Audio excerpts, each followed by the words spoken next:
Corona સંકટ વચ્ચે અમદાવાદમાં રેલવે યુનિયન મેદાન આવ્યું છે અને રેલવે યુનિયને લોકો પાયલટને લઈ અને માંગ કરી છે। જ્યાં રેલવેમાં લોકો પાયલટ માટે વર્ષોથી નિયમ છે છતાં લાગુ કરવામાં આવતા નથી। 9+2 એટલે કે 9+2 કલાકનો નિયમ હોવા છતાં પણ ગુડ્સ ટ્રેનના લોકો પાયલટ્સ પાસે 15થી 16 કલાક કામ લેવામાં આવે છે અને આ ઉપરાંત 500 જેટલા ગુડ્સ ટ્રેનના લોકો પાયલટ્સની જગ્યાઓ ખાલી પડી છે। રેલવે યુનિયને કહ્યું કે એરલાઇન્સની જેમ લોકો પાયલટ્સના નિયમોનું પણ પાલન થાય તો ઇન્ડિગો જેવું સંકટ ગુડ્સ ટ્રેનોમાં પણ આવી શકે છે। એક ગુડ્સ ટ્રેન કેન્સલ થાય તો 25 થી 30 લાખનું નુકસાન રેલવેને થાય અને રોજની 4 થી 5 જેટલી ટ્રેન રદ થઈ શકે છે।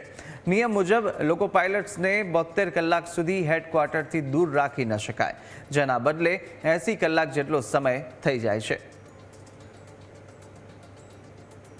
એની સ્થિતિ એવી છે કે ગાડી ચલાવતા ચલાવતા ક્યારેક 15 કલાક સુધી નોકરી એ લોકો લઈ લેતા હોય છે। હેડક્વાર્ટરથી બહાર એ લોકોને 72 કલાકથી વધારે રાખી ના શકાય એવો નિયમ છે। એના પછી પણ 75, 80 કલાક, 85 કલાક સુધી સ્ટાફને બહાર રાખવામાં આવે છે। યુનિયને હમણાં રિસેન્ટલી એક દિવસનું આંદોલન પણ કરેલું અને આ આંદોલનથી ડિમાન્ડ કરેલી, પણ સરકારે આજ સુધી એનો જવાબ નથી આપ્યો। આંદોલન પછી પણ સરકારે કોઈ એનો સોલ્યુશન શું કરવાનું એના વિશે ચર્ચા પણ નથી કરી, કોઈ જવાબ પણ નથી આપ્યો।